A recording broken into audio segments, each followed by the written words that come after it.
నవరసంబులుకు నాట్య మయూరియై మూల శబ్దంబుల మోక్షహంస. నవరసంబులుకు నాట్య మయూరియై మూల శబ్దంబుల మోక్షహంస. పరమ పవిత్రమౌ పరమాత్మ గీతయే నేడు నాట్యం వాడుచుండెగనుమా.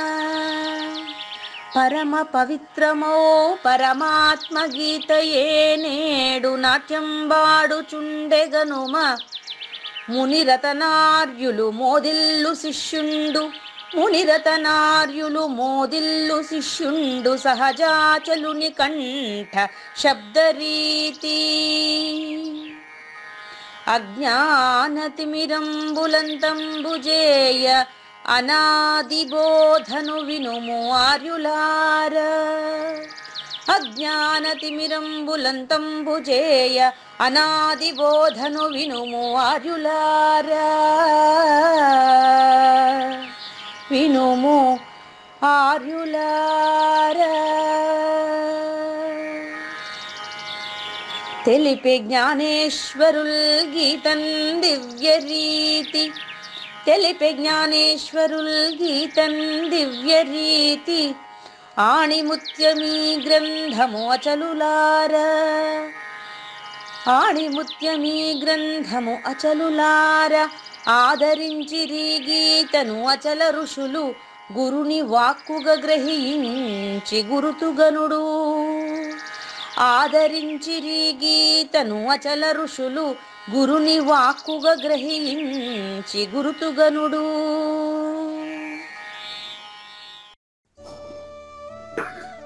హరి ఓం. శ్రీ గురుభ్యో నమః. ఓం నమో భగవతే వాసుదేవాయ. ఓం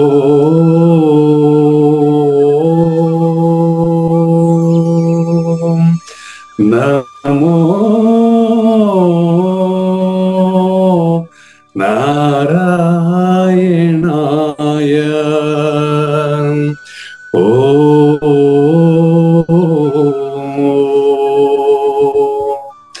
నమః శివాయ.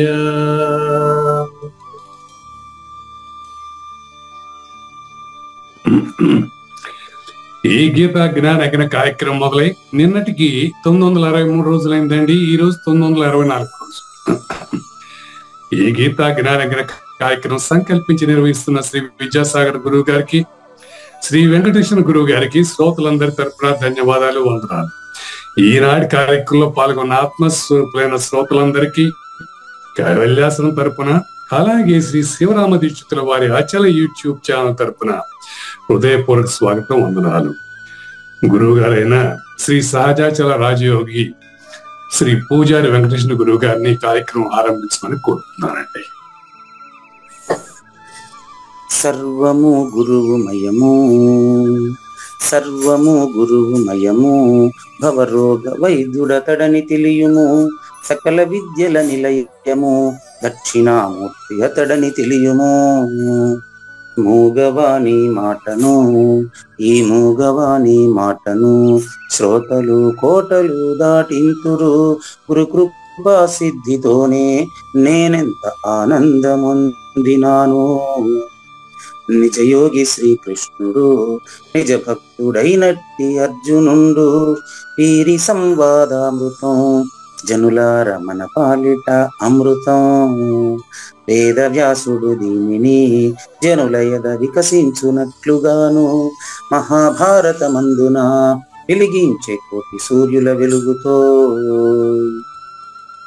నిత్య సత్య శాశ్వతమైన పరిపూర్ణంలో లేఖనే జరుగుతున్నట్లుగా మనకు తెలియబడుతున్న పవిత్రమైన శ్రీమద్ భగవద్గీత జ్ఞానేశ్వరీయ జ్ఞాన యజ్ఞంలో ఇవాళ 964 రోజు, అంటే 2023 అక్టోబర్ 23వ తేదీ సోమవారం రోజున జ్ఞాన యజ్ఞాన్ని కృష్ణ ప్రభు దేశికేంద్రుల 74వ కందపద్యంతో శ్రోతలందరికీ సాదర స్వాగత సుమాంజలి. శ్రీ గురుభ్యో నమః. శ్రీమద్భాగవత కృష్ణదేశిక ప్రభులు రచించిన 292 కందార్థ దరువులు సంపూర్ణంగా జ్ఞానయజ్ఞంలో రోజుకొకటి చొప్పున వ్యాఖ్యానించబడిన విషయం శ్రోతలకు విదితమే. ఈ కందార్థ దరువులను రచించిన 19 సంవత్సరాల వరకు అవి ముద్రణకు నోచుకోలేదని, వాటిలోని నిగూఢ భావాలను మరింత స్పష్టం చేస్తూ రచయిత క్షరాక్షరోపాధి ద్వయదోషరహిత పరమతత్వ కందములు 261 రచించారని, తదుపరి సద్గురు శుభాశీస్సులతో ఈ రెండూ కలిపి ఒకే పుస్తకంగా ముద్రించారని పెద్దలు చెప్పగా విన్నాం. పుస్తకం ఇప్పుడు మన భక్తులతో చాలా మంది దగ్గర ఉంది. ఈ కందపద్యాలు భగవద్గీతకు ఉత్తర గీత వలె సద్గురు భక్తులకు కందార్థ దరువులలోని ఎన్నో సమస్యలకు సమాధానమై విలసిల్లుతోంది. ఎంతో ఉపయోగకరమైనటువంటి ఈ కందపద్యాలను రోజుకు ఒక్కొక్కటి చొప్పున వివరించాలని అడిగిన ప్రత్యక్ష శ్రోతల కోరిక మేరకు జ్ఞానయజ్ఞంలో శ్రీకృష్ణ పరమాత్మ సందేశానికి ముందే ప్రతిరోజు కృష్ణ ప్రభువుల దర్శనం మహద్భాగ్యంగా భావిస్తూ ముందుకు వెళదామా? ఏ ఆపేక్ష జనించిన ఆయాపేక్షలెల్ల మాయయని తెలియదగున్, ఆయాసమౌను దానను చీయని అవి విడవదగును క్షేమము కొరకై. సరిగ్గా 6:05 అయింది. 6:35కి మనకు దీని వ్యాఖ్య పూర్తవుతుందండి. 10 నిమిషాలు బ్రేక్ ఉంటుంది, తర్వాత ద్వితీయార్థం. చూడండి, ఇక్కడ అమ్మగారు సద్గురు మాత చదివే దాంట్లోనే మనకు అందులో ఉండే ఫలాన్ని ఓపెన్ చేసి తేనె మన చేతికి అందిస్తున్నారు, బోధామృతం మన చేతికి అందిస్తున్నారు. గమనించండి, ఇక్కడ యా ఉంది, ఏ యాపేక్ష అని ఉంది. ఆమె దృష్టిలో సద్గురు మాత ఆపేక్ష, ఆపేక్ష అంటే కోరిక. నిన్న మనకు ఇచ్చారాహిత్యమే స్వచ్ఛమైన బోధ అన్నారు. అంటే ఇచ్చారాహిత్యం పరిపూర్ణమే. కోరిక కోరేవాడు లేకపోతే ఆయన పరిపూర్ణుడే, ఆయనే నిజమైన నేను, ఆయనే పురుషోత్తముడు. పురుషోత్తముడు అంటే ఉత్తమ పురుషుడే నేను అనే స్పృహ కలిగి అనుభవంలో ఉండేవాడు పురుషోత్తముడే. వ్యవహారంలో నాకు తెలుసు అనడు, అనుభవంలో తానే పరిపూర్ణుడుగా విలసిల్లుతుంటాడు. అంటే రెండవది లేదు. ఆయన అనుభవం ఎట్టుందో నన్ను అడగబాకండి, ఆయన అడగండి. కానీ ఇక్కడ ఇచ్చారాహిత్యం పరిపూర్ణమే, కానీ కోరిక కోరేవాడు లేదని తెలియాలని దీంట్లో మీరు చెప్తారు కదా మామూలు సహజంగా. ఎస్, అది ఈ పద్యంలో కూడా అదే మనకు నిన్న ఎస్టాబ్లిష్ అయింది, ప్రతిపాదన జరిగింది. అహంకారము నీకంటే వేరైనదే అని చెప్పాను. అది నిన్న జరిగింది. అహంకారం అంటే ఇచ్ఛ, అహంకార రహితమే నిజమైన నువ్వు. నీకంటే వేరైంది అంటే అర్థం ఏంటంటే, నీకంటే వేరైన 3 వస్తువులు చెప్పానండి. ఆ 3 ఏంటంటే, నాగేశ్వరరావు నీకంటే వేరైన వాడు, వస్తువులు నీకంటే వేరైనవి, ఇతరులందరూ నీకంటే వేరైన వాళ్ళు. ఈ 3 కానీ పరిపూర్ణమేనండి. అటువంటి పరిపూర్ణంలో మరి నాగేశ్వర ప్రసాద్ ఎందుకు తోచాడు, కారణం ఏంటి అని మీ ప్రశ్న. అవును, నాగేశ్వరరావు తోచినట్లు తెలియబడేది నాగేశ్వరరావుకే తప్ప మీకు కాదు అనేది సమాధానం. అవును, దాన్ని ఈరోజు అర్థవంతంగా చెప్పేదానికి మన ఇద్దరికి చేత కాదు కాబట్టి కృష్ణ ప్రభువులు వస్తున్నారు. ఇది బాగుందండి. అహంకారం ఇతరులు వస్తువుల మధ్య నేననేవాడు ఎందుకు ఇరుక్కున్నాడు, అది బాగుంది. ఎందుకు ఇరుక్కున్నాడంటే ఆపేక్ష. అది ఈరోజు స్టార్టింగ్ అదే బోధ. ఆపేక్ష. ఇప్పుడు సహజంగా మనం ఈ వాసనలో ఇరుక్కున్న వాళ్ళంతా ఏం చేస్తామంటే, మన బాధ మనకు స్పష్టంగా చూపిస్తా చూడండి. మన బాధ, అక్కడ మన ఇద్దరు ఉంటాం బాధలో. బాధ లేనప్పుడు ఒకడే ఉంటాడు, ఆడ మన ఇద్దరు ఉండవు. అది గురు శిష్య న్యాయంగా బోధ తెలియడం అంటే ఇట్లా చూడండి. ఏ యాపేక్ష జనించిన అంతవరకు తీసుకున్నాం.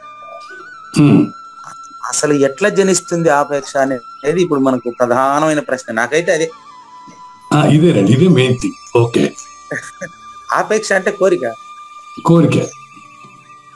నిన్న ఇచ్చారాహిత్యం పరిపూర్ణం అని నిన్న ప్రతిపాదన జరిగింది. ఎందుకు ఇచ్చగలుగుతుంది అనేది ఈ రోజు ప్రశ్న.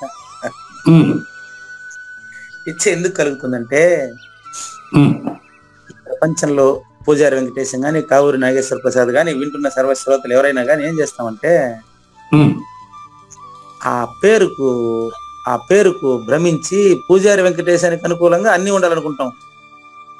ఆ, అంతే కదా. చూడండి, నాకు అనుకూలంగా నా భార్య ఉండాలి, నాకు అనుకూలంగా నా భర్త ఉండాలి, నేను చెప్పినట్టే మా నాయన వినాలి, నేను చెప్పినట్టే నా కూతురు వినాలి, నేను చెప్పినట్టు నా కొడుకు, ఎన్ని చూడు. అవును, ఇది సహజంగా ప్రతి జీవిలో ఉంటుందండి ఇది. కానీ ప్రతి దాంట్లో ఉంటే నేనేమన్నా మారుతాను చూడు. ఆ నేను అనేది ఏందనేది అర్థమైంటే వాడు అటు కోరడు. అది రహస్యం. రహస్యం చూసుకోండి. ఇదో చూడండి, నేను చెప్పినట్లు నా భార్య వినాలి, నేను చెప్పినట్లు నా భర్త భార్య భర్త మారినారు, నేను మారిందే, నేను మారాల. అది గుర్తించలేదు వీడు. ఆ భార్యకు భర్తకు వీళ్ళు ఒకరికొకరు దానికి అటాచ్ అయిపోతే నేను వదిలేసినారు వీళ్ళు. నిజమైన నేను పురుషోత్తముడు ఫస్ట్ పర్సన్, దాన్ని పట్టుకోలే. అవును, రహస్యం పట్టుకోండి. నేను చెప్పలేను కానీ మీకు తెలుస్తా ఉందని నాకు అర్థమవుతా ఉంది. చాలా ఇంపార్టెంట్. ఇప్పుడు నేనెవడు అని ప్రశ్నించేది మీరు నన్నా. ఇప్పుడు నేనెవడు అని నేను మిమ్మల్ని ప్రశ్నిస్తే, మీరు నన్ను ప్రశ్నిస్తే సమాధానం చెప్పాడు ఎవడు అనుకున్నారు? అది యాక్చువల్ మా గురుగారు చెప్పేది, నేనెవరని నేను తెలుసుకోవాలి కానీ ఇంకోటి చెప్తారు. అట్లా నేనెవడనని ప్రశ్నించేవాడిని ప్రశ్నించండి, ఆన్సర్ మీలో వచ్చేస్తుంది. అంతే అంతే, కరెక్ట్. నేనెవడని ప్రశ్నించేవాడిని ప్రశ్నించండి. ఈరోజు అదే పాట మనకు 74 కనపద్యం. కోరిక కోరేవాడిని కోరేవాడిలో చూడాలనా బయట చూడాలనా?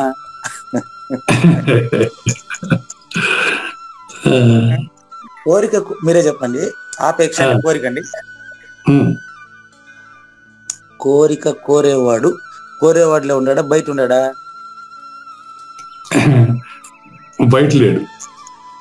కోరేవాడిలో వండుకొని, అంటే కోరేవాడే బయటదే అని తెలియక పంచభూతాలతో తయారైన శరీరంలో పరిపూర్ణం ఉండదండి. దాన్ని మర్చిపోయినాడు. పంచభూతాలతో తయారైన మరో వస్తువుని కోరుతూ వీడు దానికంటే వేరనుకుంటా ఉన్నాడు. ఎంత వెర్రివాడు చూడు మనిషి.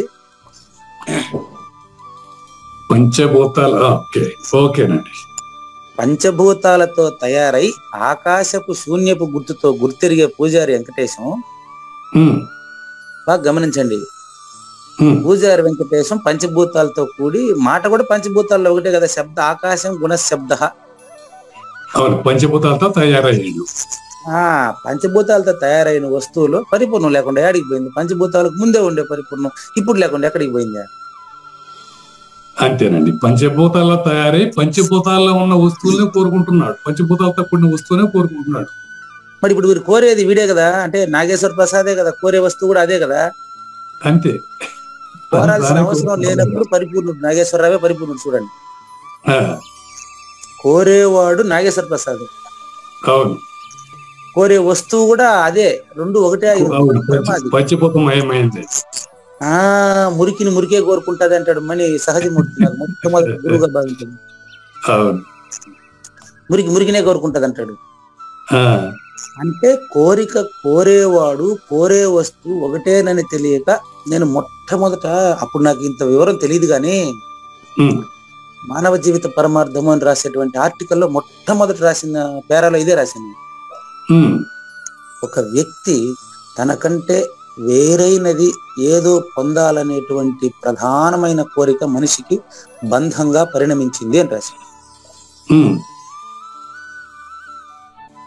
ఒక మనిషి అంటే మిగతా జీవులకి ఇప్పుడు మనం మాట్లాడితే అర్థం చేసుకునే ఈ క్లారిటీ మిగతా జీవులకి లేదు కదా. నిజానికి అవి బాగానే ఉన్నాయి, వాటికి ఎలాంటి కోరికలు లేవు, శరీరానికి సంబంధించిన కోరికలు తప్ప. అట్లే శరీరంలో ఉండే అబద్ధపు గుర్తుతో అబద్ధపు వస్తువుల్ని నిజమనుకోవడం వీడికి పెద్ద భవరోగం. అదే భవరోగం, భవరోగం అదే. కాబట్టి ఆపేక్ష అనే పదాన్ని ఒకసారి నిర్వచిద్దాం చూడండి. అందరూ ఏమనుకుంటామంటే వాడు అనుకున్నట్టు జరగాలంటాడు. ఏం రా సంతోషంగా ఉండొచ్చు కదా, ఉండు ఉద్యోగం రాని సంతోషంగా ఉన్నాను అంటాడు.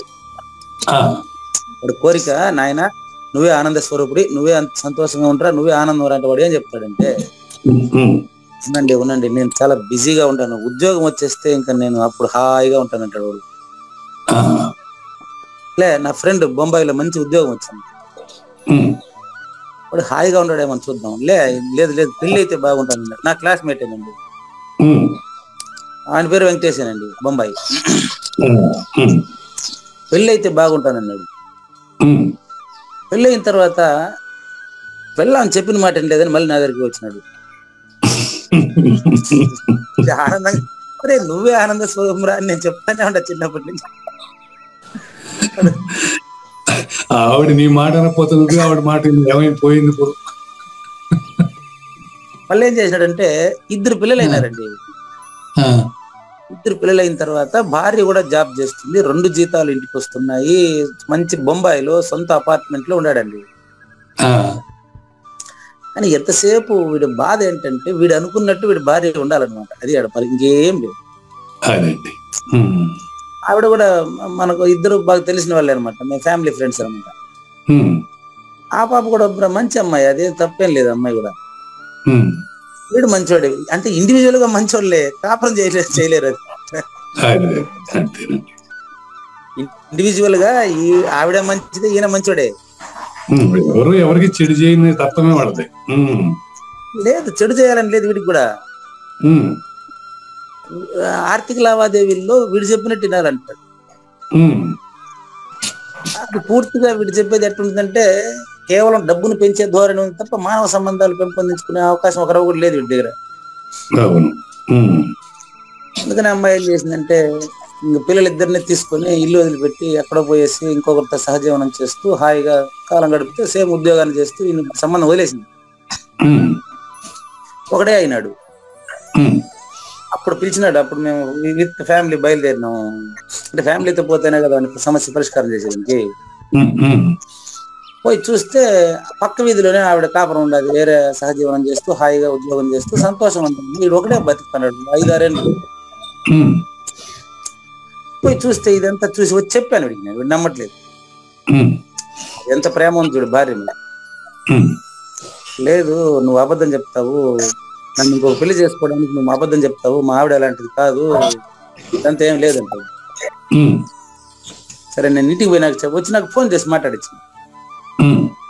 అమ్మాయి స్పష్టంగా చెప్పింది, అవునండి మీ చేష్టలు నాకు పట్టుకోలేదు, విడాకులు నోటీస్ ఇంట్లో పెట్టా, చూసుకో హాయిగా ఏమైనా చేసుకో, ఇంతవరకు నీ ఆర్థిక లావాదేవీలు నాకేం అవసరం లేదు, నువ్వు నీ బతుకో, నా బతుకు నేను బతుకుంటాను, డిస్టర్బ్ చేయబాకు, నా జీవితం నేను జీవిస్తానని స్పష్టంగా చెప్పేసింది అమ్మాయి. ఏం చేశాడంటే, అప్పటికైనా గుమ్మం రాకుండా వీడికి సంబంధించిన ఆస్తులంతా అమ్ముకున్నాడు. 56 లక్షలు ఎత్తుకొని వచ్చినాడంటే ఉద్యోగం రాజీనామా చేసినాడు. అక్కడ బొంబాయిలో ఉద్యోగం రాజీనామా చేసుకుని ఎత్తుకొని వచ్చి తిరుపతిలో ఇల్లు కట్టేసినాడు. సూపర్ మార్కెట్ పెట్టేటట్టుగా బాగా ఇల్లు కట్టేసి అన్ని చేసినాడు. ఇప్పుడు బతికేదానికి డబ్బు పెట్టేవాడికి ఇదే జీవితం అంతా వచ్చిన పరిస్థితి. 56 లక్షలని సిమెంట్ కి గోడలకే ఖర్చు పడేసినాడు. సూపర్ మార్కెట్ కి పెట్టుబడి ఎట్టా. ఇప్పుడు నన్ను పిలుస్తాడు, 10 లక్షలు కావాలి అర్జెంటుగా రమ్మని. 56 లక్షలు ఎత్తుకొని వచ్చి డబ్బు చేతిలో ఉండేటప్పుడు నన్ను పిలిస్తే ఏదైనా మంచి ఐడియా ఇస్తా. 56 లక్షలు నువ్వు 10 రూపాయలు కూడా ఉపయోగం లేకుండా చేసేసినావంటే ఏమనంటే భార్య బిడ్డల కోసం అంటాడు. నీ దగ్గర వాళ్ళు లేరే, నువ్వు ఒకడే వచ్చి 56 లక్షలు ఒకేసారి ఖర్చు చేసి 10 లక్షలు అయితే నేర్పిస్తా, అసలు ఇచ్చేదానికి నాకు సంబంధమే లేదు, ఆర్థిక లావాదేవీలు అంటే అబ్బాయి గారు నేను వచ్చి చూడమంటే ఊరికే చూస్తా, సలహా ఇస్తా, మాట్లాడతాను. సరే ఇప్పుడు ఇదే నా సబ్జెక్ట్ కూడా ఇదే, నాయన నువ్వు ఎట్లా ఎప్పుడు సంతోషంగా ఉంటావు నాయన, జీవితాంతం చెప్తే ఏం లేదంటే వాడు ఇప్పుడు చెప్పే మాట ఏం తెలుసా, నువ్వు 10 లక్షలు ఇచ్చే సూపర్ మార్కెట్ పెట్టేసి ఆనందంగా ఉంటాను, వచ్చి చూడు కావాలని. 10 లక్షలు ఇచ్చేస్తే నువ్వు ఆనందంగా ఉండేది కాదు నాయన, ఆనందంగా ఉంటే 56 లక్షలు నీ దగ్గర ఉండేది అప్పుడే ఆనందంగా లేవు, 10 లక్షలతో ఆనందంగా ఎట్లుంటావు నువ్వు? 56 లక్షలు నీ దగ్గర ఉండేటప్పుడు నేను గుర్తే రాలేదు నీకు. 56 లక్షలు పూర్తిగా చేతులు కాల్చుకున్నా, ఇప్పుడు 10 లక్షలు డబ్బులు కావాలంటే నేను గుర్తొచ్చా. ఆనందంగా ఉంటే అన్ని ఉంటాయండి, అన్ని ఉంటే ఆనందంగా ఉండడానికి పొరపాటు. ఉమ్, చాలా ఇంపార్టెంట్. చూడండి, మనం అందరూ ఏమనుకుంటామంటే, ఉమ్, నేను అనుకున్నట్టు నా భార్య ఉంటే నేను ఆనందంగా ఉంటాను అంటాడు.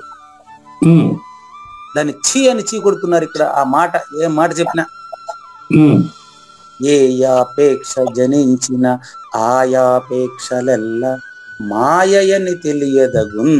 అంటే నువ్వు మాయకు వశమైనావు. ఉమ్, నీకు ఏ కోరికైనా కలగని, ఉమ్, కోరిక అనేది మాయ.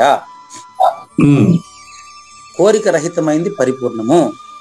ఉమ్, కాబట్టి ఇచ్చారాహిత్యం పరిపూర్ణం నిన్న చెప్పేసి ఎందుకు కోరిక కలుగుతుంది అంటే, నామరూపాలకు భ్రమించుట వలన. ఉమ్, భ్రమించింది భ్రమేనండి. ఉమ్, అది పూజారి వెంకటేశం అండి. ఉమ్, పూజారి వెంకటేశానికంటే ఇతరమైన, అంటే క్షేత్రజ్ఞ రహితమైన క్షేత్రజ్ఞుడైనప్పుడు, ఉమ్, పట్టుకోండి, ఉమ్, పూజారి వెంకటేశం క్షేత్రం, ఆ, దీన్ని గుర్తిరిగేవాడు క్షేత్రజ్ఞుడు కదా. ఉమ్, ఈ రెండు ఒకటే.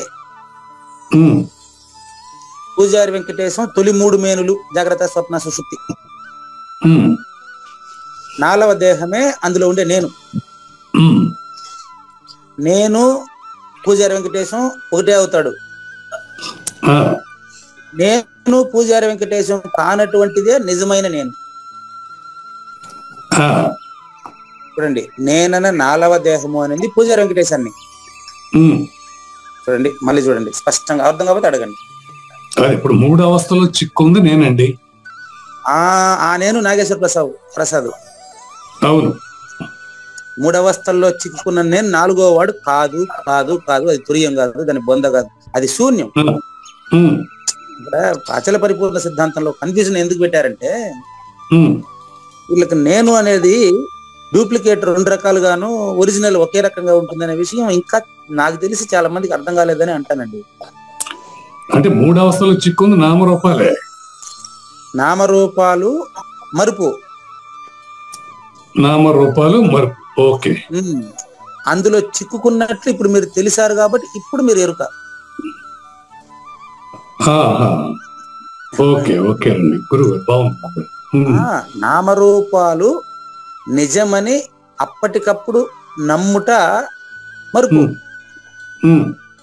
మరుపు. అయితే ఈ 3 రకాలుగా మరుస్తా ఉండేది నేనేనని తెలిసిన నువ్వే ఎరుకవి.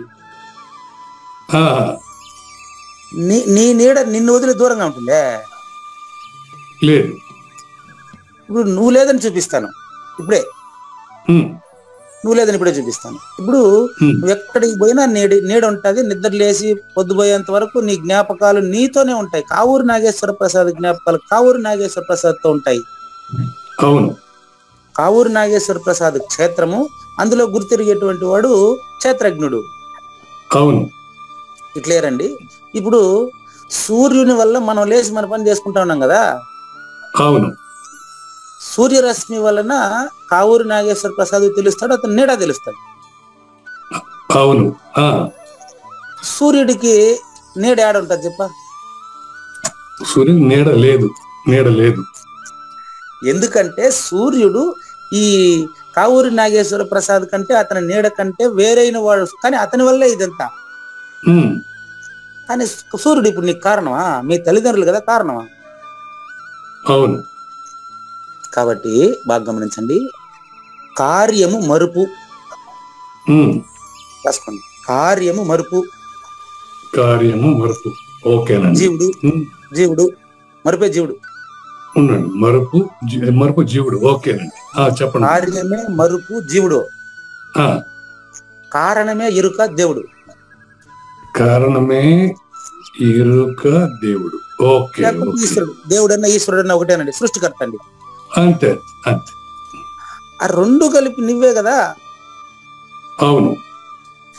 దీని రహితం పరిపూర్ణము. అప్పుడే నువ్వు నిజమైన నువ్వు పురుషోత్తముడివి. అంటే నేను ఉత్తమ పురుషుడని తెలిసిన తర్వాత నీకంటే వేరుగా ఎట్టుంటది, వేరే ఎట్టుంటది? ఆ 2 మాయ కదా.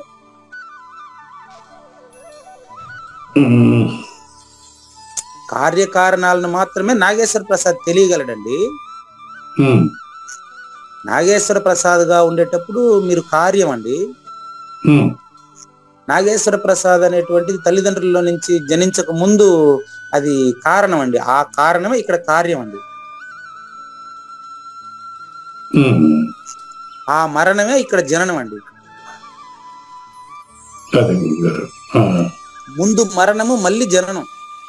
ఉమ్, ముందు మరణమే. అవును, ముందు మరణము తర్వాత జన్మ.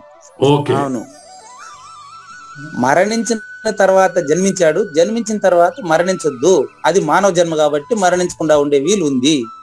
ఉమ్, ఎప్పుడు ఈ పద్యం అర్థమైతేనే చాలు. ఉమ్, ఎట్లా స్పష్టంగా తెలుసుకో, స్పష్టంగా తెలుసుకో, నాగేశ్వర ప్రసాద్ మాయ అని తెలుసుకో, నాగేశ్వర ప్రసాద్ మాయ అని తెలుసుకో, తెలుసుకో. ప్రకృతి ఎంతో నాగేశ్వర ప్రసాద్ అంతే. ఉమ్, నువ్వు ఈశ్వరుడుగా ఆలోచించినప్పుడు ఈశ్వరుడు నాగేశ్వర ప్రసాద్ వేరుగా లేరని అర్థమైపోలే. అవును, ఇక్కడ కారణం మాయ అంటారా? నేను చెప్పింది కారణం పక్క అనుమానం ఏముంది. కారణం మాయ, ఈ కార్యం అనేది దానికి ఒక రిఫ్లెక్షన్ అంతే. ఓకే. అంతేదా? కారణము బింబము, ఉమ్, కార్యము ప్రతిబింబము. ఉమ్, కారణము బింబము, నాగేశ్వర ప్రసాద్ లో చూసేవాడు బింబము, ఉమ్, నాగేశ్వర ప్రసాద్ను చూస్తే ప్రతిబింబము. బా. అదండి. ఉమ్, నాగేశ్వర ప్రసాద్ లో చూసేవాడు బింబము, ఉమ్, మనసు బింబము, శరీరం ప్రతిబింబం అండి. మనసు బింబము శరీరం. బాగుంది. మనసు బింబము, శరీరం ప్రతిబింబం. ఉమ్, ఉమ్, ఈ వృష్టి అవునండి. అక్కడ మాయ వచ్చి బింబము, ప్రకృతి ప్రతిబింబము. వచ్చి మాయ వచ్చి బింబం. ఓకేనండి. రెండు ఒక్కటే కదా. అంతే గురుగారు. ఉమ్, ఇది విశ్వం దర్పణ దృశ్యమాన నగరి అంటే ఈ ఉద్దేశంతోనే చెప్పింది ఆయన. అంతే అంతే.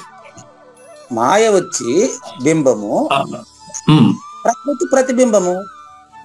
ఉమ్, క్లియరా? క్లియర్ అండి. చాలా బాగుంది, క్లారిటీగా. ఇంత స్పష్టంగా తెలిసిన తర్వాత, ఉమ్, ఇంత స్పష్టంగా మనకు తెలిసిన తర్వాత ఎవరైనా సరే అనుకుంటే అనుకున్న విధంగా ప్రపంచం ఉండదు. ఇది ఇది చాలా స్పష్టంగా అర్థం చేసుకోవాల్సిన విషయం.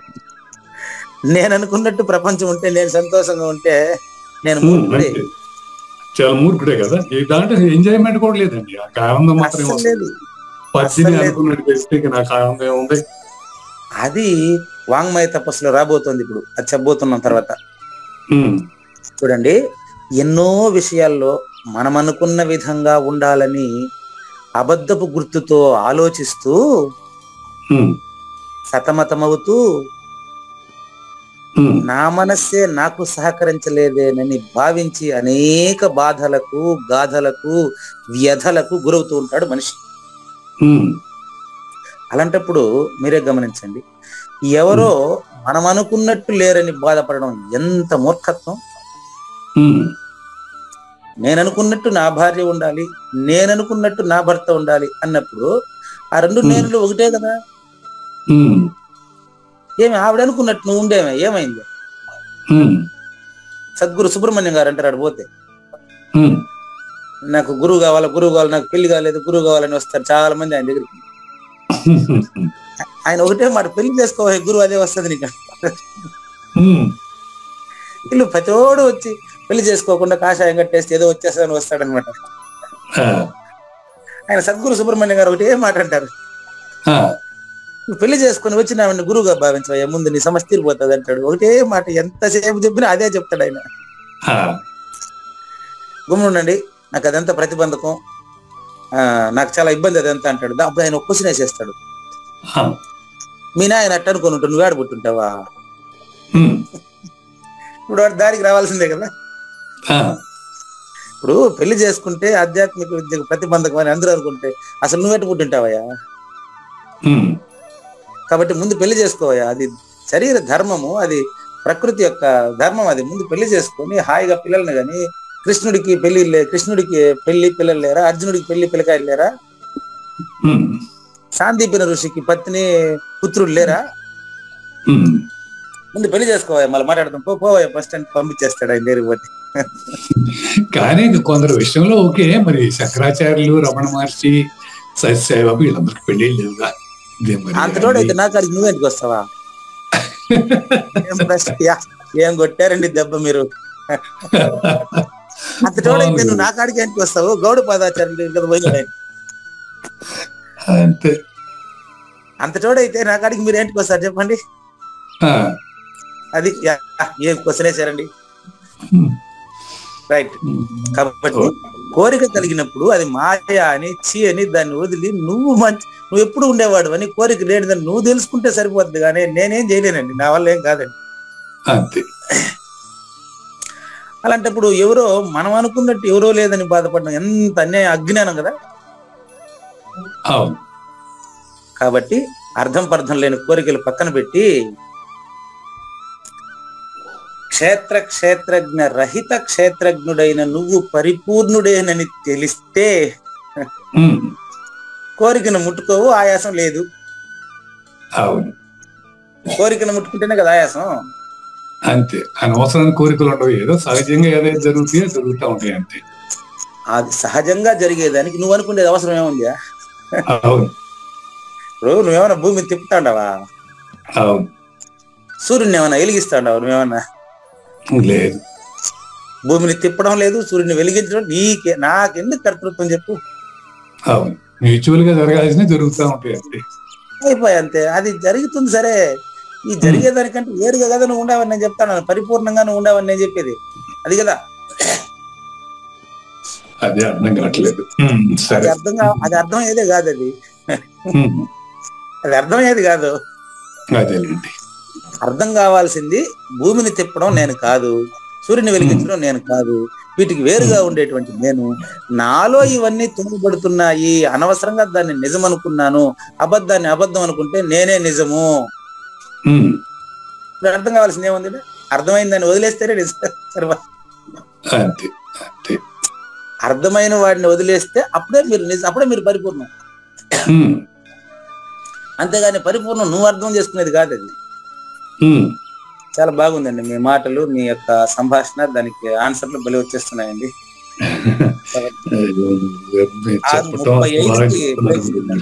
3 నిమిషాల్లో ఏంటంటే 3 నిమిషాలు బాగా సంక్షిప్తంగా చెప్తాను.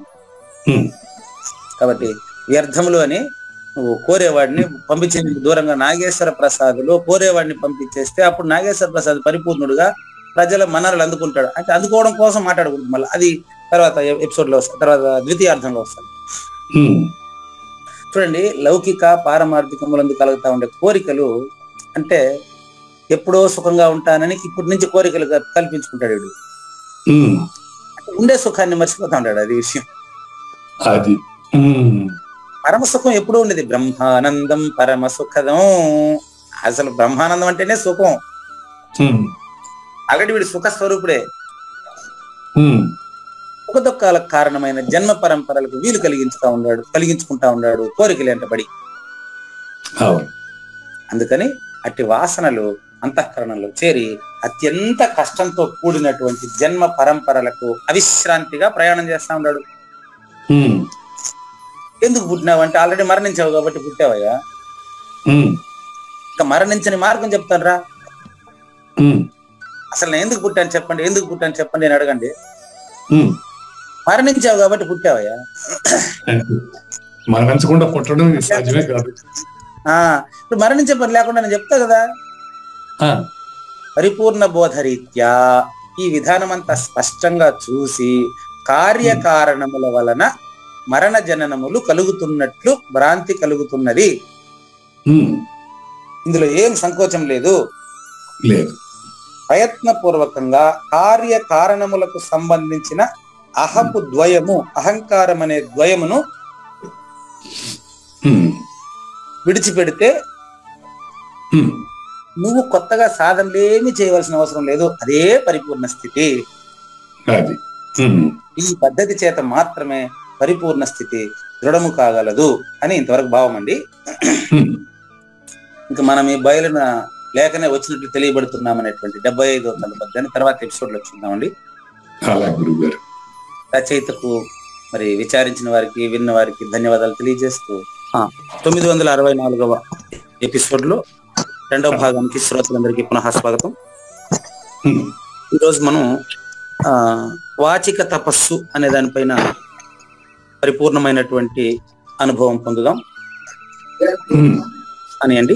శ్రీ భగవాన్ ఉవాచ శ్రీ భగవాన్ ఉవాచ అనువేగకరం వాక్యం అనువేగకరం వాక్యం సత్యం ప్రియహితం చయత్ సత్యం ప్రియహితం చయత్ స్వాధ్యాయాభ్యసనం చైవ స్వాధ్యాయ అభ్యసనం యచైవ వాంగ్మయం తప ఉచ్యతే.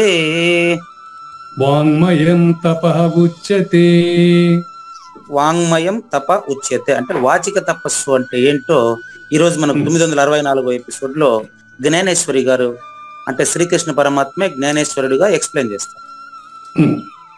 చూడండి, ఇక్కడ ఎత్ అంటే ఏదైతే, మొదటి లైన్ చివర ఎత్ ఉంది చూడండి, మొదటి లైన్ పై లైన్ చివర ఎత్ అని ఉంది కదా, అంటే ఏదైతే అంటే మాట, ఏ మాట అయితే అని అర్థం. ఈరోజు వాచిక తపస్సు గురించి కాబట్టి వచనము అంటే మాట అండి. మనిషికి మాటే బంధాన్ని కలిగిస్తుంది, మాటే మోక్షాన్ని తెలియజేస్తుందండి. నిర్వచనం చెప్తాను ఇప్పుడు నా మాటల్లో, నేను నా అనుభవంలో నేను వాచిక తపస్సు నిర్వచనం చెప్తాను చూడండి. సహజ స్వీకృతిగా మాట్లాడుటకు, చూడండి, సహజ స్వీకృతిగా మాట్లాడుటకు ప్రయత్నించుట వాచిక తపస్సు. సహజ అంటే సహజ స్వీకృతి అనేది ఓకే చెప్తాను, అదే ఎక్స్ప్లెయిన్ చేస్తాను. సహజ స్వీకృతిగా మాట్లాడుటకు ప్రయత్నించుట వాచిక తపస్సు. దానికి సహజ స్వీకృతి అంటే ఏంటో చెప్తానండి. ఇప్పుడు నేను ఒక మాట చెప్తాను, దీన్ని ఇప్పుడు వింటున్న శ్రోతలంతా ఆమోదిస్తేనే అది సహజ స్వీకృతిగా నేను మాట్లాడినట్టు లెక్క.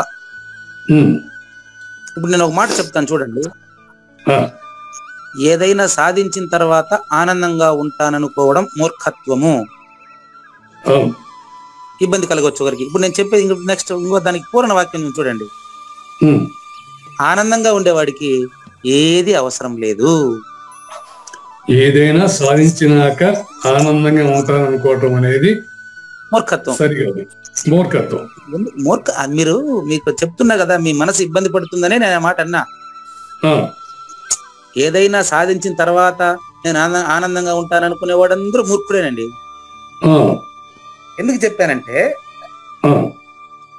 సాధించిన తర్వాత ఆనందంగా ఉన్నానని స్టేట్మెంట్ ఇచ్చిన వాళ్ళు ఎవరన్నా ఉండాలి. ఇప్పుడు నాకు ప్రూఫ్ ఎవరు లేరు. ఆనందంగా ఉన్నాను కాబట్టి ఇవన్నీ అవసరం లేదు అని బుద్ధుడు అన్నాడు. ఓకే, నేను ఆనందంగా ఉండడం వల్ల నాకేం అవసరం లేదండి, అది స్టేట్మెంట్. ఇప్పుడు మీరు అవును అనే మాట అందరూ అన్నట్టు లెక్క, వింటున్న అందరూ అంటారు. ఆనందంగా ఉండేవాడికి కోరిక లేదని అర్థం. కాబట్టి మాట ద్వారానే అందరికీ ఆమోదయోగ్యమైన మాట మాట్లాడ ప్రయత్నించటం వాచిక తపస్సు. ఇది మనకు సాధన లక్షణం, సద్గురువుకి సిద్ధ లక్షణం. సద్గురువుకి ఇది సాధించే పనిలే. మనం సాధించాలని పోయినప్పుడు ఆయన ఒరే నాయన సాధించేవాడు లేదని తెలిస్తే అది ఆయన, నువ్వు ఒకటే అప్పుడు. కాబట్టి ఆనందం ఎక్కడో వెతికే బదులు ఉన్న ఆనందాన్ని తెలియాలంతే. అది తెలుసుకున్నవాడు, కొత్తగా తెలుసుకున్నవాడు కాదు. రమణ మహర్షి స్వరూపమే ఆనందం. ఆయన ఆల్రెడీ ఆనంద స్వరూపుడే. ఆయన జన్మించని వాడు, అశరీర గురుమూర్తి, సాక్షాత్తు హరి అవతారం. అన్నమయ్య కూడా సాక్షాత్తు హరి అవతారం. వాళ్ళు ప్రపంచానికి బోధించడానికి వచ్చినటువంటి ఒక రేడియో పెట్టి లాంటి లాగా శరీరాన్ని ఉపయోగించారే తప్ప వాళ్ళ శరీరం లేదు. అటువంటి వారి కథ పక్కన పెట్టి మనం అట్లా ఉండాలంటే ఏం చేయాలా అని సాధన చేసేదాన్ని తపస్సు అంటే ప్రయత్నించుట. అంటే కోరిక లేని వాడికి జన్మించినట్టు లెక్కే. ఆ స్థితికి మనం ప్రయత్నించడమే వాచిక తపస్సు. అది ఎట్లా? మాట ద్వారా, శరీరం ద్వారా ప్రయత్నించడం శారీరక తపస్సు, మాట ద్వారా ప్రయత్నించడం మాట వాచిక తపస్సు. అవును గురుగారు. ఇది మాట ఏం చేస్తుందంటే, మాట ఏం క్లారిటీ అండి. చూడండి ఎలా మాట్లాడాలి, మనం ఎలా ప్రాక్టీస్ చేయాలి. తపస్సు అంటే ప్రయత్నం అండి. ఏదైతే అనుద్వేగకరము, ఏదైతే ఉద్వేగకరము కలిగించకుండా మాట్లాడబడే మాట ఏదైతే ఉందో అది నెంబర్ 1. అనుద్వేగకరము అంటే ఇతరుల మనసు నొప్పింపనిది. నువ్వు మాట్లాడినటువంటి మాట, నేను మాట్లాడినటువంటి మాట విన్నటువంటి వాళ్లకు బాధ కలగకూడదు. అది చాలా ఇంపార్టెంట్. నెంబర్ 1 అండి. నేను మాట్లాడిన మాట ఇతరులకు బాధ కలిగించకూడదు. అవును, నిజమైనా కూడా అప్పుడు నేను మాట్లాడకూడదు దాన్ని. అది యాడ్ చేయాలి. ఓకే, అది మళ్ళీ వస్తుంది. నెంబర్ 2 ప్రియం. నేను మాట్లాడే మాట వినేటువంటి వారికి ప్రియమైనదిగానే ఉండాలి. ఇది 2వ కండిషన్. అక్కడ ఉంది కదా, అనుద్వేగకరం వాక్యం నెంబర్ 1, ప్రియము నెంబర్ 2, హితము నెంబర్ 4. ఇప్పుడు ఫస్ట్ మాట్లాడిన మాట ఇతరులకు బాధ కలిగించకూడదు. రెండోది అంటే మాట్లాడిన మాట ఇతరులకు ఆనందం కలిగించాలి. అది మళ్ళీ కథ. ఆనందం కొత్త కలిగించేది కాదు, ఆనందం కలిగించేది కాదు, ప్రేమ కలిగించాలి. ప్రియం కలిగించాలి. Okay, right. ఈ రెండు క్లియర్. ఆనందం ఒకటి కాదండి. అవునండి, అవును. శ్రేయస్సు ప్రేయస్సు అని 2 ఉంటాయి. ప్రేయస్సు అనేది ఒక వ్యక్తికి మాత్రం ఆనందం కలిగించేది ప్రేయస్సు, ప్రేమ. అందరికీ ప్రేమ కలిగిస్తే దాన్ని శ్రేయస్సు అంటారు. ఓకే, అదే నేను సహజ స్వీకృతి అంటే అర్థం ఏంటంటే, నేను మాట్లాడేటువంటి మాట ఇప్పుడు ఎంతమంది వింటున్నారో ఎవరికైనా ఇబ్బందికరం కలిగిస్తే అంటే కొంతమంది మూర్ఖులు ఉంటారు అనుకోండి, వాళ్ళకి ఇబ్బందికరం కలిగించినంత మాత్రాన వాడు భ్రాంతి చెంది ఉంటాడు. ఉదాహరణకి 3 రోజులు క్లాస్ జరిగిందండి అక్కడ. ఇక్కడ అది కూడా చెప్పేస్తా ఇప్పుడే మీకు ఉదాహరణ. అందరికీ ఎట్లాంటి ప్రియం కలుగుతుంది? కొంతమంది మిమ్మల్ని వ్యతిరేకిస్తున్నారు కదా అని మీరు నాగేశ్వర ప్రసాద్ గారు అడగొచ్చు. జ్ఞానయజ్ఞాన్ని కూడా కొంతమంది వ్యతిరేకిస్తున్నారు కదా అని మీరు అడగొచ్చు. శ్రీకృష్ణుని పలుకులకే మరి ఆయన దుర్యోధనుడు వ్యతిరేకించాడు, శిశుపాలుడు వ్యతిరేకించాడు, 100 తప్పులు చూపించినాడు. అప్పుడు శ్రీకృష్ణుని పలుకులు అంతా పనికిరానివనే. క్లియరా? క్లియర్ అండి, క్లియర్. అదే విధంగా 3 రోజులు జరిగినటువంటి క్లాస్ లో చివరి రోజు ఒక ఆయన వచ్చి, మీకేమీ తెలియదు, మీరు చెప్పిందంతా తప్పు, మీరు వీళ్ళందరినీ యామారిస్తున్నారు అని మాట్లాడారు. నన్నేనండి. వీళ్ళంతా కూడా ఎదగలేదు కాబట్టి నువ్వు చెప్పే అబద్ధాలంతా నమ్మేస్తున్నారు అని నిందించారు. ఓకే, రైట్, అతన్నే అనబాకండి అని చెప్పిన. అతనికి ఇంకా టైం ఉంది. వెంటనే కృష్ణమూర్తి గారు లేచి మైక్ తీసుకొని, నాయన పూజారి వెంకటేశం గారికి ఏమీ తెలియదు కదా, మాకు కూడా ఏమీ తెలియదు కదా, నా మైక్ తీసుకొని ఆయన నువ్వు వచ్చి మైక్ లో ఆయన లేపేసి నువ్వు పోయి కూర్చో, నువ్వు కూర్చొని ఇంకా 1/2 గంట టైం ఉంది, మాకు అర్థమయ్యేట్టుగా నువ్వు చెప్పు, మేము వింటాం అని బతిమలాడుకున్నారు.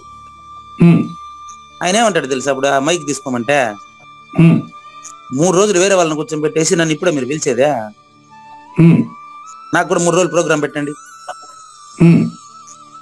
అంటారు. అప్పుడు మిగతా వాళ్ళు గుమ్మనులే, ఒరే నాయన 10 నిమిషాలు నేను భరించలేకపోయినా 3 రోజులు నేను ఎవరు ఏగేది అంటారు. సార్ నువ్వు చెప్పచ్చు, 1/2 గంట చెప్తే అప్పుడు మేము నీ మాట బాగుంటే నీకు ఒక 3 రోజులు ఇస్తాం. అంత మాత్రం చేత అట్లాంటివి కేర్ చేయకూడదని మీకు ఎగ్జాంపుల్ చెప్తాను. ప్రాక్టికల్ నాలెడ్జ్ నాది ఎప్పుడు కూడా. కాబట్టి నువ్వు మాట్లాడే మాట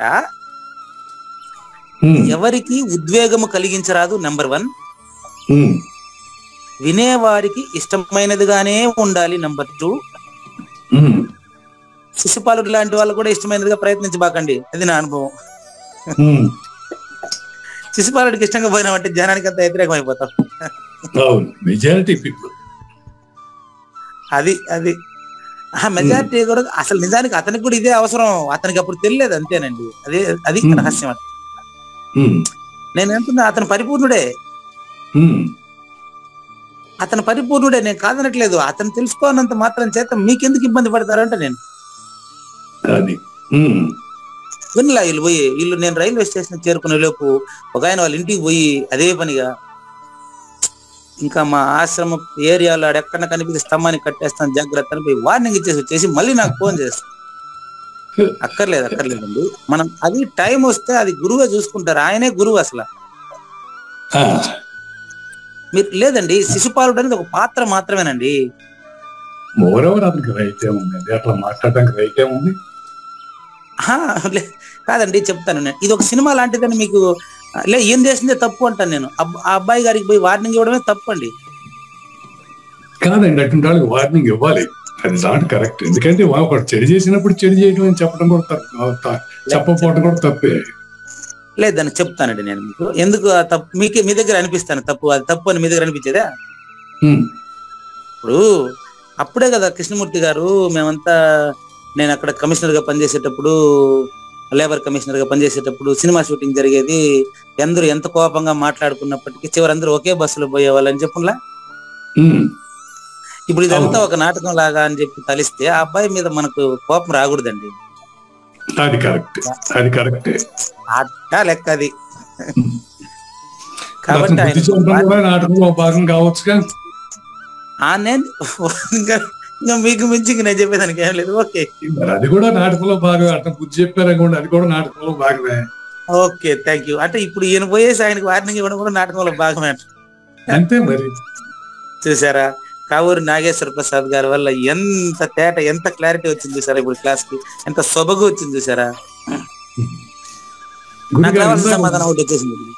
ఇందాక మర్చిపోయారు గురుగారు, ఇతరులకు బాధ కలిగించేది ఒకటేను, ఇతరులకు ప్రియం కలిగించాలని ఇంకో మూడోది చెప్పారు. అది నాకు రాసుకోలేదు. వరుసగా చెప్తా. ఇప్పుడు మీరు చెప్పింది నేను యాక్సెప్ట్ చేస్తున్నానండి. నేను పట్టించుకోవద్దని చెప్పింది కరెక్టే. అదే విధంగా ఆయన వార్నింగ్ ఇచ్చిందని కూడా నేను పట్టించుకోకూడదు అంటారు. రైట్ అండి, యాక్సెప్టెడ్.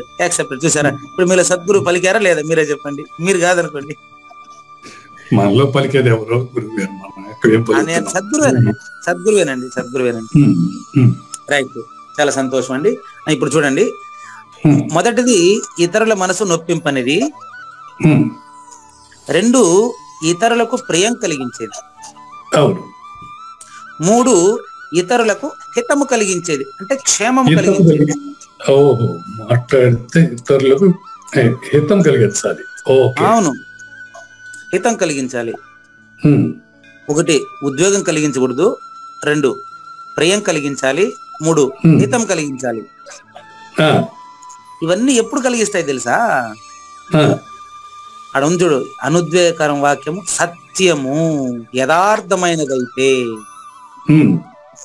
పూజారి వెంకటేశ్వర దగ్గర కూడా కొంచెం కన్ఫ్యూజన్స్ ఉన్నాయి. దాన్ని మీరు ఇప్పుడు పోగొట్టారు, ఒక వాక్యంతో పోగొట్టారు.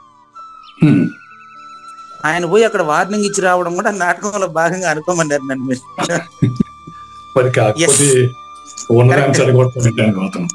అదే కాబట్టి అదే ఆయన గురువు చూసుకున్నారు ఆ పని, నా పని కాదు. సత్యము అంటే యథార్థమైనటువంటిది అయి ఉండాలి. యథార్థమైనప్పుడు ఆటోమేటిక్ గా మీరు చెప్పింది నీళ్ళు పడిపోతుంది అక్కడ చూడండి.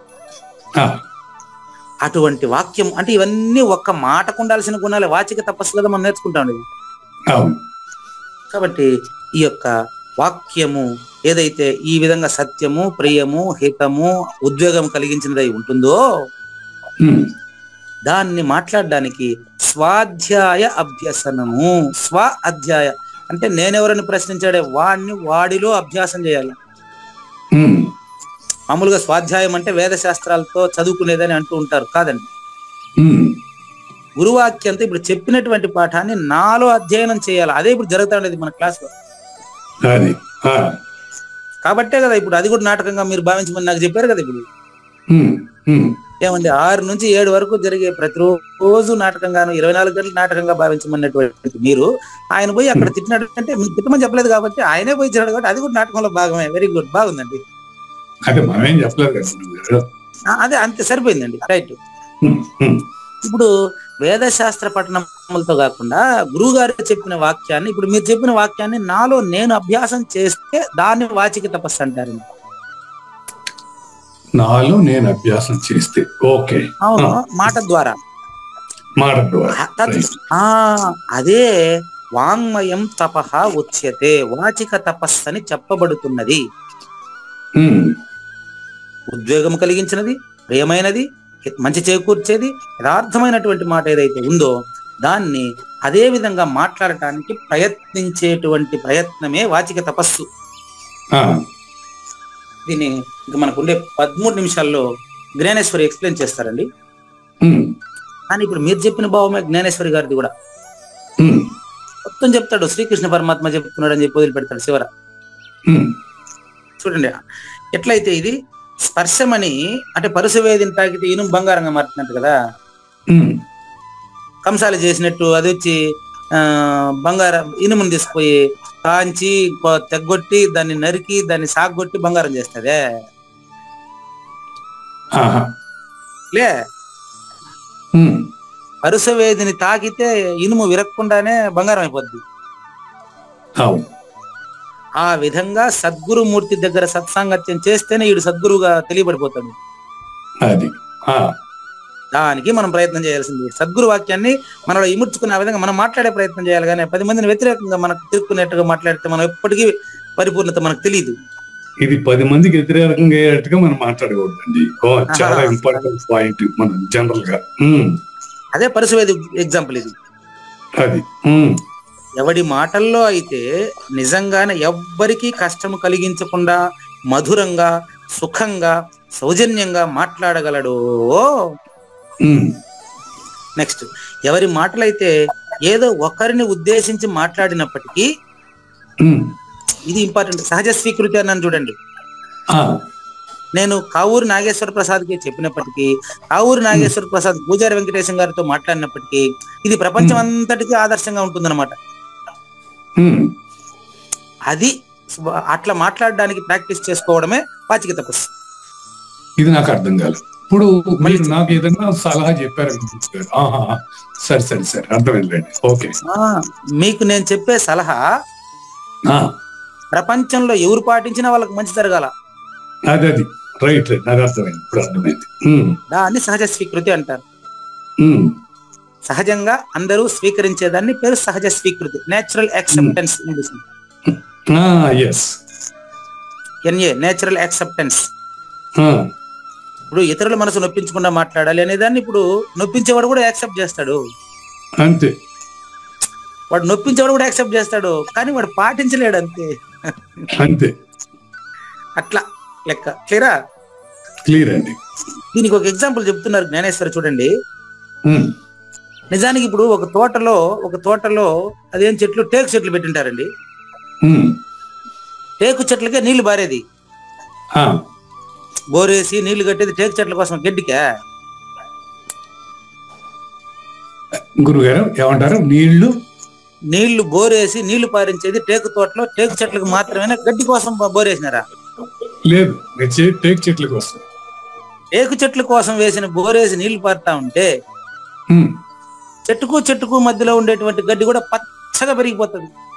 అవును. ఆ విధంగా మీరు నాకు మాత్రమే చెప్పేటువంటి హితబోధ ప్రపంచం అంతా స్ఫూర్తి పొందుతారు. బాగుంది. Universal acceptability. This is universal, this is rational, this is naturally acceptable for all. అది ఇప్పుడు వాచిక తపస్సు అంటే. సహజంగానే మనం చెట్టుకు నీళ్లు కడితే చుట్టుపక్కల ఉండే గడ్డికి కూడా అది మొత్తం గడ్డి పెరిగిపోయా, ఆవు మేసా తినే, అందులో కీటకాలు ఎన్నో బతికే. అట్లా మనం చెట్టుకు నీళ్లు కడితే అది ఎంతో మందికి, మోటార్ వేస్తే వాడు ఎవడో వచ్చి తాగేసిపోతాడు, వాని కోసం కాదు బోరేసింది మనం. మంచినీళ్ళు పోతా ఉంటే దారిలో పోయేవాడంతా తాగేసిపోతాడు. కానీ అది మనం వేసింది దారిలో వాళ్ళకి కాదు, మన ఇంటి కోసం మనం బోరేసి మన చెట్లు పెంచేదానికి వేసినాం. వచ్చే వాళ్ళందరూ తాగిపోతారు. అవును. అట్లా మాట్లాడేటువంటి మాట కూడా మీరు నాతో మాట్లాడినప్పటికీ ప్రపంచమంతా దాన్ని ఆదర్శంగా తీసుకుంటున్నారు అంటే మీరు వాచిక తపస్సు కోసం ప్రయత్నిస్తున్నారని అర్థం. అంతే అంతే అంతే. ఎవని సంభాషణం అయితే అమృతము గల దివ్య గంగ వలె, మీ మాటలకు నేను, నా మాటలకు మీరు స్ఫూర్తి పొందేటువంటిది ప్రపంచం అంతా కూడా స్ఫూర్తి పొందాలి. దాన్నే అమృతము గల దివ్య గంగ వలె. లభించిన వెంటనే ప్రాణులను చావులేని వారిగా నర్చుట. అదే మీకు అంతకుముందే చెప్పింది. ముందు మరణించాడు కాబట్టి ఇప్పుడు పుట్టాడండి. ముందు మరణించినట్లు తెలియబడితేనే ఇప్పుడు పుట్టినట్లు తెలియబడతాడు వాడు. దాంతో పాటు దాని యందు స్నానమునర్చే వారి పాప తాపాలను తొలగిస్తుందని చెప్పాల్సిన అవసరం ఏముంది ఇంకా? అవును. అమృత సముద్రంలో మునిగిన వాడికి వాడు ఫుల్గా అమృతంలోనే ఉండేటప్పుడు వానికి నీళ్ళు తప్పిస్తుందా అని మనం అడగడం చాలా బాగుండదు, అసలు బాగోదు అన్నమాట. అట్లా వాచిక తపస్సుగానే ఆరూఢమైపోతే అతని మాట చూడండి. అందుకని నేను చెప్తూ ఉంటాను, మాట తోట వంటిది, ఆలోచించి ప్రయోగించు అంటారు. మాట తోట కంటే ప్రమాదకరమైంది, చాలా బాగా ఆలోచించి మాట్లాడు అంట నేను. నోరు మంచిదైతే ఊరు మంచిదవుతుందా అనే సామెత ఇదే, వాచిక తపస్సే. నోరు మంచిదైతే ఊరు మంచిది అవుతుంది అంటారు చూడండి ఎవరైనా కూడా. అదే వాచిక తపస్సు అంటే. చూడండి, ఈ యొక్క అమృత గంగ వలె ఎవరు చెప్పినటువంటి ప్రతి మాట కూడా అమృత గంగ వలె వారి వారి పాపతాపాలను తొలగిస్తూ నాలుకకు కూడా మధురం కలిగిస్తుందండి. మాట్లాడేటువంటి మాట ఇతరులకు మంచి కలిగించినప్పుడు ఆటోమేటిక్ గా మాట్లాడేవాడి నాలుక కూడా మధురం కలిగిస్తుందండి. అనాలోచనమును దూరమునర్చి, ఇక్కడ పరిపూర్ణ సూచన ఉంది గమనించండి. తన అనాది అయిన శాశ్వతమైన ఆత్మస్వరూపమును ప్రకటమనరుస్తుంది. చూడండి, నాలుగుతో ఎన్నో రుచులు తెలుసుకునేటువంటి నాలుగుది ఏ రుచి అంటే అసలు నాలుగు వల్లే రుచులు తెలిసాయి కానీ నాలుగుకు ప్రత్యేకంగా రుచి ఉండదండి. అదేవిధంగా వాడు అట్లా మాట్లాడి ఆ మాట్లాడేటువంటి గురువాక్యం ప్రకారం అతను స్పష్టంగా అపరోక్షం చెందిన తర్వాత అతనే పరిపూర్ణుడు. ఆ విధంగా ఇక్కడ గమనించండి. వింటున్నారా? వింటున్నాను. కొంచెం డిస్టర్బెన్స్ వచ్చింది పక్కన. పర్వాలేదు. అనాది అయిన శాశ్వతమైనటువంటి నువ్వు పరిపూర్ణుడేనని నీకు తెలిసిపోయిన తర్వాత నీ నోట్లో నుంచి ఇతరులను ఇబ్బంది పెట్టే మాట వస్తుందంటవా? రాదండి, రానే రాదు. మనం ఆల్రెడీ ట్రైన్డ్ విత్ దట్. అది అంతేదా. దానికే షేరింగ్ ఆఫ్ నాలెడ్జ్. అంతే. వినుటకు అమృత రసం వల్ల ప్రియంగా ఏదైతే మాట ఉంటుందో, ఎంతసేపు విన్నప్పటికీ విసుగు జనించని మాట ఏదైతే ఉంటుందో అటువంటి మాట సామాన్యంగా మాట్లాడబడదు. బాగా గమనించండి. సామాన్యంగా మాట్లాడబడదు అంటే అది గురువు దగ్గర మనం పరిచర్య చేసి ఆయన నుంచి మనం తెలుసుకొని మనం ప్రాక్టీస్ చేసుకోవాలి. గురువు ఎట్టుంటాడంటే ఎవరైనా ఏదైనా అడిగినప్పుడు మాత్రమే మాట్లాడతాడు, ఇతర సమయములందు నిశ్శబ్దంగా ఉంటాడు. కాటమయ్య గారు ఎగ్జాంపుల్. అక్కడ మొన్న 3 రోజుల సత్సంగంలో కాటమయ్య గారు, నేను కూడా ఫోన్ చేశా అమ్మగారు. మళ్ళీ నెట్ లో అంత పరిశోధన చేస్తే అదేం పెద్ద రోగం కాదండి, అది వ్యాధి కాదండి. కొందరు అంటే నిద్రలేమి అనేది ఒక వ్యాధి కాదండి. కాదు, అది ఆయనకుండేది అసలు వ్యాధే కాదు. నిద్రలేమి అనేది మామూలుగా ఏదైనా శారీరక సమస్యలు ఉంటే అప్పుడు నిద్ర రాలేదంటే అప్పుడు డాక్టర్ దగ్గరికి పోవాలా. వారు ఒక స్థితిలోకి వచ్చారు. గురువుగారు అంతే, ఎప్పుడు అన్ని పనులు చేస్తూ ఆయన అలసిపోకుండా ఉన్నాడు అంటే ఆయన సహజ సిద్ధంగా అచల పరిపూర్ణ స్థితిలో ఉన్నాడని అర్థం అండి. అది ఇప్పుడు 78 అయింది వయసు ఆయనకి. వాళ్ళ చిత్రం ఏంటంటే వాళ్ళ ఆవిడకి ఆయన మాట్లాడలేదని బాధ, మా ఆవిడకి నేను ఎక్కువ మాట్లాడిస్తున్నానని బాధ. ఇద్దరితో ఒకటే బాధ. ఆ పక్కన ఏడపోయినా కూడానే వచ్చి, ఏమండి సౌండ్ తగ్గించి మాట్లాడండి, నిదానంగా మాట్లాడండి, మెల్లగా మాట్లాడే బోధ చేస్తుంది. ఎందుకంటే నేను నేర్చుకునేది ఆగిపోలేదు కాబట్టి 1116 ఎపిసోడ్లకి ఇది డిజైన్ అయి ఉంది కాబట్టి నేర్చుకోవాలనే ఆసక్తి నాలో ఉంటుంది కాబట్టి అప్పుడప్పుడు నేను సౌండ్ ఎక్కువగాను వేగంగాను మాట్లాడుతూ ఉంటాను. కాటమయ్య గారు కానీ మీరు కానీ మీరు నేర్చుకోవాల్సిన అవసరం ఏమీ లేదు కాబట్టి మీరు ప్రశాంతంగా ఉంటారు. చూడండి, వేదాలు సంహితలు మొదలగు వాణిని మాత్రమే ఆవర్తనమనర్చునట్టి నియమం ఉంటుంది అతనికి. చెప్తాను చూడండి, వేదాలు ఉపనిషత్తుల సారాంశాన్ని అతను చెప్పగలడు. అటువంటి వారు వస్తేనే మాట్లాడతాడు ఆయన. నాతో పాటు ఎంత బాగా మాట్లాడాడో కాటమయ్య గారు వచ్చి. అతనిలో ఋగ్వేదాది వేదత్రయము తన వాగ్భవనమున ప్రతిష్ఠించుకుని ఉంటాడు. వాచిక తపస్సు అది చూడండి. తన వాక్కు అనే భవనంలో వేద శాఖల యొక్క రహస్యము, బట్టబయలైన రహస్యము అతనిలో ఉంటది. ఏం చేస్తున్నావా, ఎంతసేపు గుమ్మినే ఉండవంటే ఏముంది గురువాక్యం జరుగుతుందని నేను చేస్తున్నాను అనేది లేదు ఆయన. సద్గురు వాక్యము ద్వాదశి షోడశి ద్వయమంత్రుల సారం జరుగుతా ఉంది అంటే డిస్టర్బ్ చేస్తావు, ఎందుకు మీరు కంగారు పడతారని గుమ్మని పడుకుంటాడు ఆయన. సో ద్వాదశి షోడశి ద్వయమంత్రముల సారాంశము శ్వాసగా జరుగుతున్నది, మీరేం కంగారు పడబాకండి. ఇంతే ఆయన మాట్లాడేది, ఎక్కువ లేదు. నిద్రపోడు కాబట్టి తన వాగ్భవమున ప్రతిష్ఠించుకొని తన వాక్కును వేదశాలగా నడుచుకుని ఉన్నాడండి ఆయన. కాబట్టి అక్కడ అతనికి దేని యందైతే త్రిమూర్తులు కొలువై ఉంటారు. అందులో త్రిమూర్తులకు అతీతుడు ఆయన. బాగా గమనించండి, శివుడు, విష్ణువు లేదా ఇతర దేవుళ్ళు నామోచ్చారణ రాత్రింబవళ్ళు సమానంగా జరుగుతూ ఉండేది పరిపూర్ణంలో. పరిపూర్ణంలో శివుడని, విష్ణువని, ఈశ్వరుడని, సకల దేవుళ్ళని, సకల మనుషులని, సకల జీవరాశులని ఇవన్నీ జరిగినట్లు భ్రాంతి చెందుతా ఉండేది పరిపూర్ణంలోనే. పరిపూర్ణంలో దేర్ ఇస్ నో యాక్టివిటీ. ఇవి జరిగినట్లు జరుగుతున్న వాటికే తెలుస్తుంది. నిజమైన ఆనందంలో నో యాక్టివిటీ, ఆనందం మాత్రమే ఉంది. దాని పేరు బ్రహ్మానందం అన్నారు. ఆ బ్రహ్మానందాన్ని తెలిసి మాట్లాడేటువంటి మాట వాచిక తపస్సు. అతనిలో మాట్లాడబడేటువంటి మాటలన్నీ కూడా వాచిక తపస్సు ద్వారానే బయటకు వస్తూ ఉంటాయి. ఇట్లా శ్రీకృష్ణ పరమాత్మ జ్ఞానేశ్వరి రూపంలో వాచిక తపస్సును వివరించిన తర్వాత ఒక మానసిక తపస్సు, అంటే మౌనం కూడా ఒక తపస్సు, అమనస్క స్థితి అండి. నెక్స్ట్ హెడ్డింగ్ ఈ యొక్క అమనస్క స్థితి గురించి, అంటే మానసిక తపస్సు గురించి తర్వాత ఎపిసోడ్ లో చూద్దామండి. లేనిది లేదు, ఉన్నది లేకపోవుట లేదండి, ఈ గొప్ప మర్మమంతా నీ వలన తేటగా తెలిసెనండి.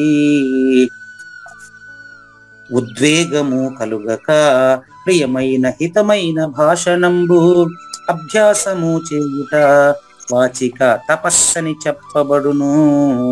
శ్రీకృష్ణుని పలుకును సూటిగా తలపల మునిరత్నమే శ్రీమించిన భావమై సద్గురువు చెప్పకనే చెప్పెను గదా.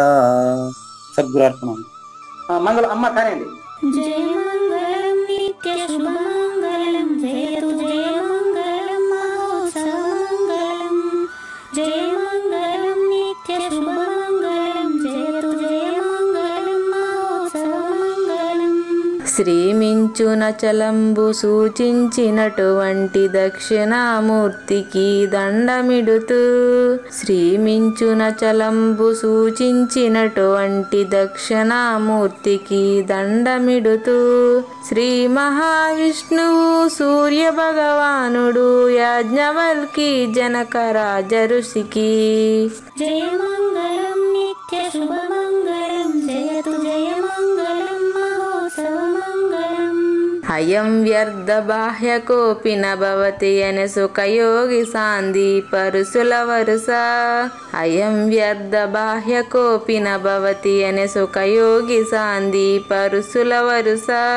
దీనినే శ్రీకృష్ణ పరమాత్మ వద్దనే ఎరిగరిగిన ఉద్ధవార్జునులకు. జయ మంగళం నిత్య శుభమంగళం జయతు జయ మంగళం మహోత్సవ మంగళం. శ్రీ అల్లమా ప్రభు బసవేశ్వరుండును బ్రహ్మానంద రామానంద స్వామి. శ్రీ అల్లమా ప్రభు బసవేశ్వరుండును బ్రహ్మానంద రామానంద స్వామి. నవరసాలు లిఖించు నాట్యమయూరిగా గీతను మలచిన జ్ఞానేశ్వరులకు. జయమంగళం నిత్య శుభమంగళం జయతు జయమంగళం మహోత్సవమంగళం. కబీరు దాసుడు సహజానంద గురుడు రామావధూతయురాజితముగా. కబీరు దాసుడు సహజానంద గురుడు రామావధూతయురాజితముగా. అంబికా శివయోగి శ్రీవేమన నిరంజన వెంకయ్య తిరువెంగళార్యులకును. జయమంగళం నిత్య శుభమంగళం జయతు జయమంగళం మహోత్సవమంగళం. శ్రీ బృహద్వాశిష్ట సిద్ధాంతమును చేసి జనన మరణ భ్రాంతి జడుపు బాపి. శ్రీ బృహద్వాశిష్ట సిద్ధాంతమును చేసి జనన మరణ భ్రాంతి జడుపు బాపి. అచల సాంప్రదాయమవనిలో నెలకొలిపి అందించినట్టి శివరాములకును. జయమంగళం నిత్య శుభమంగళం జయతు జయమంగళం మహోత్సవమంగళం. మెప్పైన బోధల తిప్పలు బాపిన అప్పయ్య మంత్రియు అచల గురులు. మెప్పైన బోధల తిప్పలు బాపిన అప్పయ్య మంత్రియు అచల గురులు. పరశురామ సీతారామ స్వామి ప్రభులు నరసింహ యోగి గురువర్యులకును. జయమంగళం నిత్య శుభమంగళం జయతు జయమంగళం మహోత్సవమంగళం. కంద కందార్థముల నందించి బృందముకు రంది బాపిన కృష్ణ ప్రభువునకును. కంద కందార్థముల నందించి బృందముకు రంది బాపిన కృష్ణ ప్రభువునకును. పలుకులా కందనిది పరబయలు ఇది అని పలికిన ఫీల్కాన లక్ష్మణునకు. జయమంగళం నిత్య శుభమంగళం జయతు జయమంగళం మహోత్సవమంగళం. ఫీల్కాన లక్ష్మణుల ప్రియ శిష్యవర్యుండు అవధూతయని పేరావనియందు. ఫీల్కాన లక్ష్మణుల ప్రియ శిష్యవర్యుండు అవధూతయని పేరావనియందు. పాఠాలు నేర్పించి పీఠాలు ఏర్పరచి శంఖబాపిన వెంకటేశ్వర అవధూతకు. జయమంగళం నిత్య శుభమంగళం జయతు జయమంగళం మహోత్సవమంగళం. బట్టబయలున ఎరుక పుట్టనే లేదని బాలాజీ సింగు ఈ కీలు తెలిపే. బట్టబయలున ఎరుక పుట్టనే లేదని బాలాజీ సింగు ఈ కీలు తెలిపే. మూలమూలేనట్టు ఎరుకేమి లేదని తెలియజెప్పిన మునిరత్నమార్యులకును. జయమంగళం నిత్య శుభమంగళం జయతు జయమంగళం మహోత్సవమంగళం. నరస్వప్నము వంటి సురస్వప్నమిది అని పరిపూర్ణ దర్శినిని ప్రకటపరచి. నరస్వప్నము వంటి సురస్వప్నమిది అని పరిపూర్ణ దర్శినిని ప్రకటపరచి. సహజాచల రాజయోగి సద్గురు కృపచే సాంప్రదాయక గురుల సరసనాజేరే. జయమంగళం నిత్య శుభమంగళం జయతు జయమంగళం మహోత్సవమంగళం. నిష్కల్మషానంద నిజ గురుని శిష్యుండు లింగమూర్తి లిపిని పొందుపరచి. నిష్కల్మషానంద నిజ గురుని శిష్యుండు లింగమూర్తి లిపిని పొందుపరచి. కార్వేటి నగరము పురవాసుడైనట్టి పూజారి వెంకటేశునకంకితం విధి. జయమంగళం నిత్య శుభమంగళం జయతు జయమంగళం మహోత్సవమంగళం. జయమంగళం నిత్య శుభమంగళం జయతు జయమంగళం మహోత్సవమంగళం. జై సద్గురు ప్రభు మహారాజ్ కి జై. జై గురుదేవ్ అండి. శ్రోతలందరి తరపున వెంకటేశ్వర గురు గారికి ధన్యవాదాలు చెప్తూ శాంతి మంత్రం. పూర్ణమదః పూర్ణమిదం పూర్ణాత్ పూర్ణముదచ్యతే పూర్ణస్య పూర్ణమాదాయ పూర్ణమేవ అవశిష్యతే. ఓం తత్సత్. ఓం శాంతి శాంతి శాంతి. హరి ఓం. అశరీరం సర్వదా అస్తి శరీరం రహితం సదా అయమేవ సద్యో ముక్తి అన్యథా భ్రమకారణో